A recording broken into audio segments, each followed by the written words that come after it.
ये आई मैडम वहाँ पे, इन्होंने किया हुआ था, मास्क लगाया हुआ था, उन्होंने पहचान लिया। मैं तो बाई फेस जानता भी नहीं, तो उन्होंने कहा कि ये मैंने अपने बेटे से कहा, मुझसे भी नहीं कहा कि मैं इन्होंने मिलना चाहता।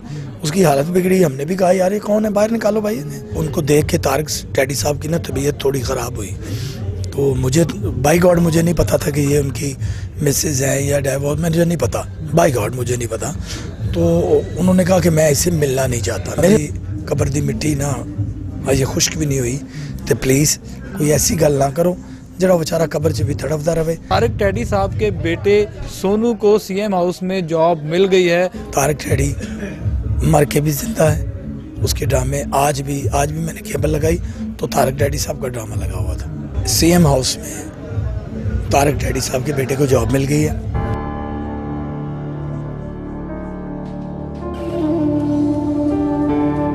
तारिक डैडी साहब को फौत हुए 5 दिन हो गए हैं और उनके घर में एक नया सिलसिला शुरू हो गया है। उनकी एक बीवी जो कि जिसको 10 साल पहले सुनने में आया कि डिवोर्स हो चुकी है, वो सामने आ गई हैं और उनका कहना है कि तारिक साहब की 2 बेटियां सफ़ा और मरवा को आखिरी टाइम पे तारिक साहब से उनके बेटे ने मिलने नहीं दिया।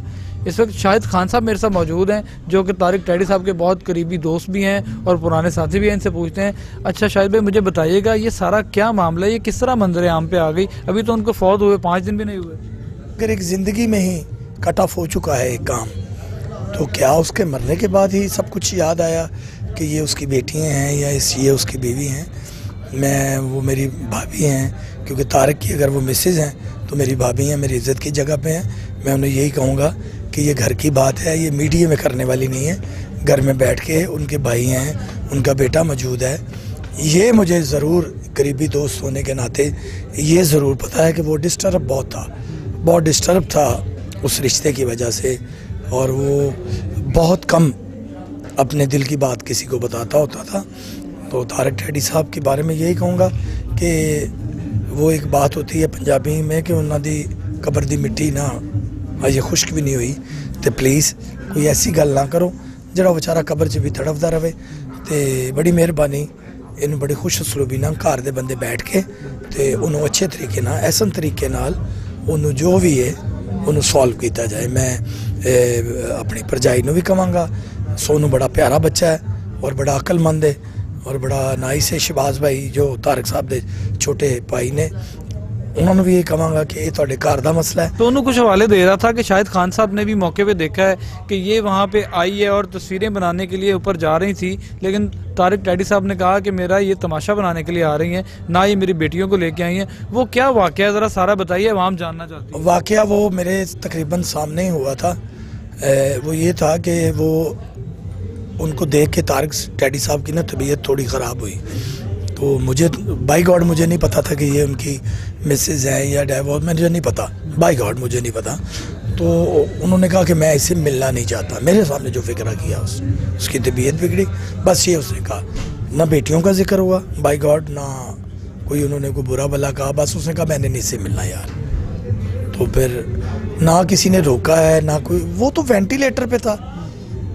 थोड़ी देर के लिए उसे होश आया है, उसने अपने जहाँ पे उसने सोनू का कहा, तो वो हमारी भतीजी हैं, हमारी बेटी हैं, वो उनके बारे में भी कहते तारिक डैडी साहब। उन्होंने सोनू को कहा, मुझे भी कहा, कैसर पिया को भी कहा, जो भी हनी शहजादी साहबा को कहा, रूबी अनम साहबा को कहा, जो भी उन्हें मिलता था। वो आखिरी वसीयतें ही थी जो वो कर रहे थे आप लोगों के सामने, तो वो क्या थी सोनू के बारे में? वही कि सोनू का ध्यान रखना यार, मुझे पता है, मुझे लग रहा है, मतलब कैसर ने तो इतना भी कह दिया था कि तुसी खुद ध्यान रखो, तुसी खुद ठीक हो जाना, तुसी सारा कुछ करोगे।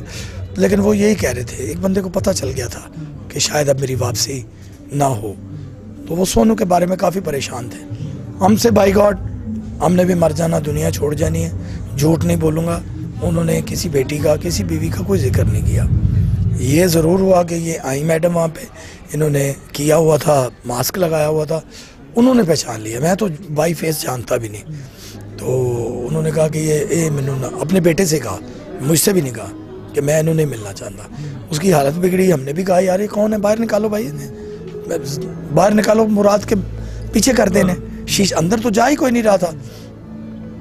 तो ये मेरे सामने बात हुई है जो मैंने आपको। अच्छा शाहिद भाई, इतना नामी ग्रामी फनकार, इतना बड़ा फनकार, सारी ज़िंदगी लोगों को हंसाता रहा और आखिर में आके उसके पास एक 5 मरले का मैंने घर देखा, तो आप क्या समझेंगे कि सारी ज़िंदगी खिदमत करने वाले लोगों को, इन फनकारों को हुकूमत की जानिब से कोई ऐसे मतलब कि किसी चीज़ का ऐलान नहीं किया गया, ना अभी तक कोई ऐसा चीज़ सामने आई कि तारिक टैडी के बेटे के लिए या उनकी फैमिली के लिए कोई ऐलान किया जाए, तो आप क्या कहेंगे, हुकूमतों को ऐसा करना चाहिए? ये पहली खबर मैं आपको ही दे रहा हूँ कि CM हाउस में तारिक टैडी साहब के बेटे को जॉब मिल गई है। इसके लिए मैं अप्रिशिएट करूँगा कैसर पिया साहब, ठाकुर लौरी साहब और जितने भी दोस्त जिनका मुझे पता उनका मैंने नाम ले दिया। कहीं कहीं हम भी कि होना चाहिए।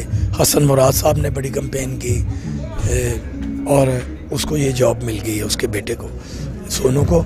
और पैसे भी मेरा ख्याल है वो मेरे इल्म में नहीं है। मैं वो बात भाई नहीं करता जो मेरे इल्म में नहीं होती। जो मेरे इल्म में मैंने आपको बता दिया, और ये आपका पहला चैनल होगा जिसको पता है। लेटर भी बन गया, सारा कुछ हो गया, उसको जॉब मिल गई। जिसने भी इस काम कार खैर में हिस्सा लिया, अल्लाह उसका अजर अल्लाह देता होता है, बंदा नहीं देता। एक दुख का बंदा हिट हुआ। हमने अपनी सालियों की भी शादी की, हमने अपनी बहनों की भी शादियाँ की, भतीजियों भांजियों की। वो जब हमारी बारी आती ना तो हमारे पास कुछ नहीं होता। हम पूरे ख़ानदान को आर्टिस्ट लेके पालते हैं, ये बहुत कम लोगों को पता है। यही बात है कि सारे लोग कहते हैं एंड तो इन्होंने की होया, वो सारा पैसा इन्होंने उजाड़ता है, उजाड़ा नहीं होता। ये हमारा और हमारे अल्लाह का मामला है कि हम अपने रिश्तेदारों के, अपने ख़ानदान के कितना काम आते हैं, ये बहुत कम लोग जानते हैं। इसलिए एंड पे हमारे पास कोई जमा पूंजी नहीं होती। लोग समझते हैं कि हम अय्याशी करते हैं। ਜਿਹੜਾ बंदा हूँ 4 बजे काम करके जाएगा वो की अय्याशी करेगा। सारा दिन 12 बजे उठ जाइए, TV रिकॉर्डिंग, रैसल, शो, बंदा उन्हें बंदर बन जाता है। शायद भाई आखिर में तारिक टैडी साहब के लिए कुछ अल्फाज क्या? तारिक टैडी साहब के लिए क्या कहूँ, एक अच्छा दोस्त, एक अच्छा साथी, एक हर वक्त शरारत करने वाला फनकार अब हम में नहीं रहा। और ये एक सच्चाई है, हमने भी चले जाना, दुनिया छोड़ जानी है, लेकिन तारिक टैडी मर के भी जिंदा है। उसके ड्रामे आज भी मैंने केबल लगाई तो तारिक टैडी साहब का ड्रामा लगा हुआ था। तो बस ये हमारी फ़नी खिदमात हैं जो याद रहेंगी। एक बात और, हुकूमत भी बहुत कुछ करती है, लेकिन हम फनकार, ये बड़ी मुश्किल बात है, काफ़ी लोग मेरे ख़िलाफ़ होंगे, फनकार बरादरी, हम खुद एक दूसरे को नहीं मान रहे, जिसका फ़ायदा लोग उठा रहे हैं। आर्टिस्टों को भी सर जोड़ना चाहिए। हर अदारा कुछ कर रहा है। अगर हम 16वां शो गवर्नमेंट को देते हैं, वो 16वां शो हम खुद भी ले सकते हैं। उसका हॉस्पिटल बन सकता है। कतरे कतरे से दरिया बनता है, तो हम पहला कतरा ही नहीं बन रहे तो दरिया क्या बनेगा। ये कुछ गलतियाँ हैं जो हमें खुद सुधारनी पड़ेंगी। बहुत शुक्रिया नाइन, आपने शाहिद खान साहब की गुफ्तगू सुनी और इन्होंने एक ये मुझे ब्रेकिंग न्यूज़ दी है कि तारिक टैडी साहब के बेटे सोनू को CM हाउस में जॉब मिल गई है। हम भी यही कोशिश करेंगे कि तमाम फनकारों के लिए, जो लोग डिज़र्व करते हैं, उनके बच्चों को, उनकी फैमिलीज़ के लिए कोई ऐसा प्लान हुकूमत मुरतब करे जिससे उनका भला हो सके। मिलते हैं नए टॉपिक, नई स्टोरी के साथ, तब तक के लिए मैं इजाज़त दीजिए। अल्लाह हाफ़िज़।